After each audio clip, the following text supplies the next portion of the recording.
composure there, was he, Gakpo? Robertson plays another one in. This time Liverpool have scored. And it's Gakpo with the header. Unmarked. And Liverpool early. Great touch, Szoboszlai. Diaz must score and does. Liverpool have doubled their lead. Trossard clips another one in. And there's a header and it's in from Martinelli. Just the start of the advantages. Odegaard. Oh, it's onto the post. Must be. And Marino's put the rebound in. Marino overplaying it there. Oh, that's a late one as well. A yellow card here, there will be. And it's a second yellow. Lad, you're joking, aren't you? He grew up raised in Melwood. Always going on saying he was a red from the crib, loved the club, heart and soul, all that bollocks, and now he's legging it out the back door. For free. Not even a penny back to the club that made him who he is. Now mate, that's Tarkeen the piss. We sang his name from the stands, backed him in every scrap, lifted him up like he was the second coming o' Gerrard, and how's he thank us? Silence. Cold as ice. Bottled it, he did. In the middle o' the season, when things are already rough as nails, and he drops this on us? Couldn't even wait till the end. Didn't have the bottle to face the cop proper. And what's worse, the lad walks on against Arsenal like nout's happened. Think he's getting a pat on the back. Behave, lad. This is Liverpool. That kind of snake's hit don't go unnoticed air. The booze. That was soft, Lane. Just the start. The mood's turned, hearts are broken, and if he thought he'd leave like some bleeding legend, he needs his head checking. Today we're not sugarcoating a thing. No filters, no thanks for the memories crap. We'll show YA why the fans feel proper stabbed in the back, left haggin', and why the name Trent, as mad as it sounds, won't hit the same in Anfield ever again. But anyway, let's chat about summit good for once.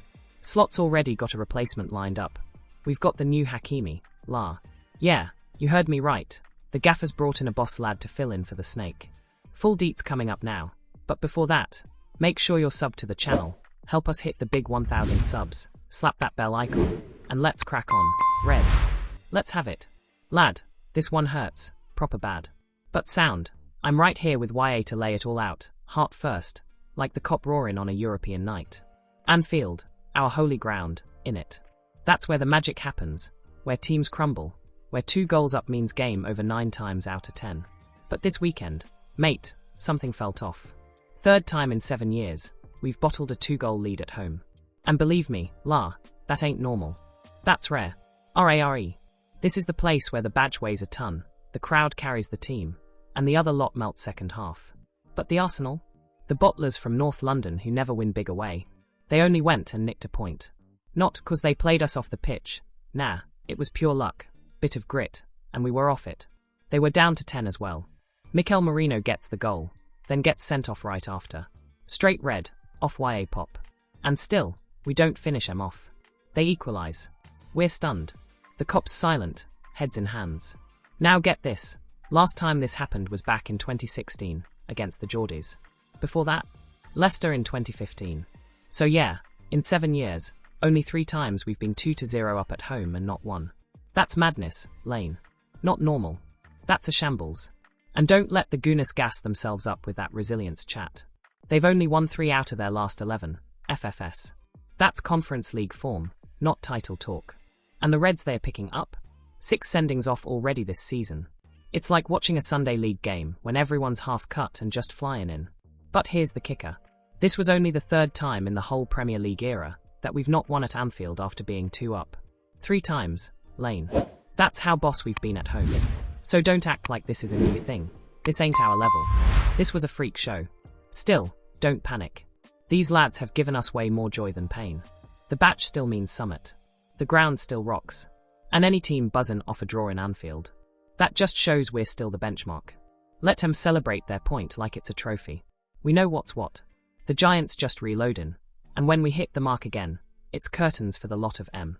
Trent's barely packed his bags for Madrid, and there's already a lad stepping up at Anfield, Lane.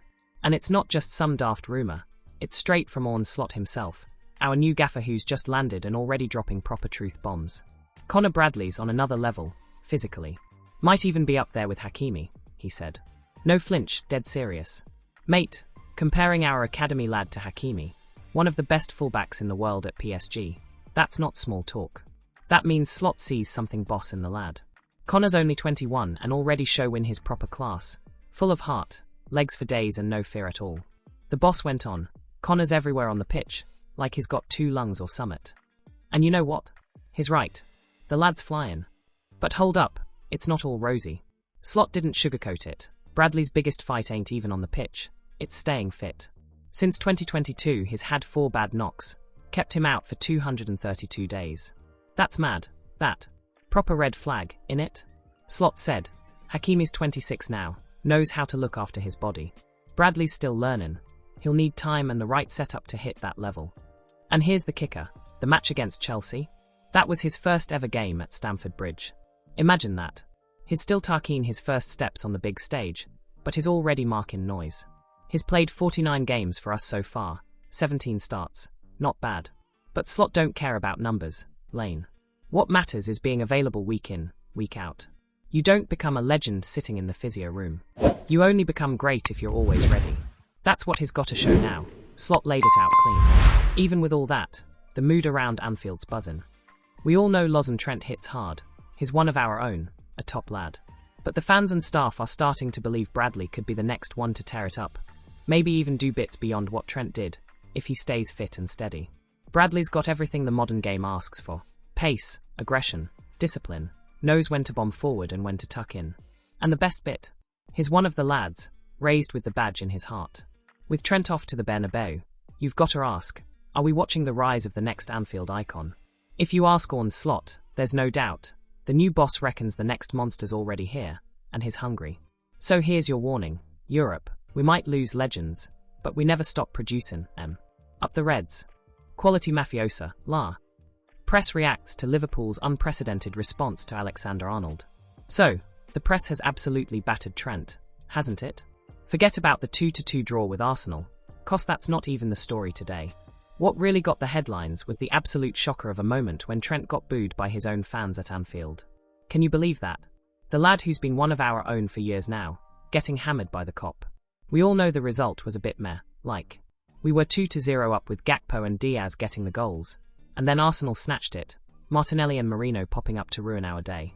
But none of that mattered after what happened with Trent. He came on in the second half, and the hostility from the crowd was unreal. Paul Joyce from The Times was spot on when he said, Trent was on the sideline, and you could tell there was gonna be some jeering. But what followed was brutal, Lane. Every time he touched the ball, the boos just rained down. After 8 years of being adored in Anfield, that's how he was greeted. The boos were too strong, even with the claps trying to balance it out. It was totally out of order, especially when you think about the rumours of him leaving for Real Madrid for free. Chris Bascom from The Telegraph described it as a proper awkward situation. Trent looked like a lad who wasn't welcome at his own party, you know?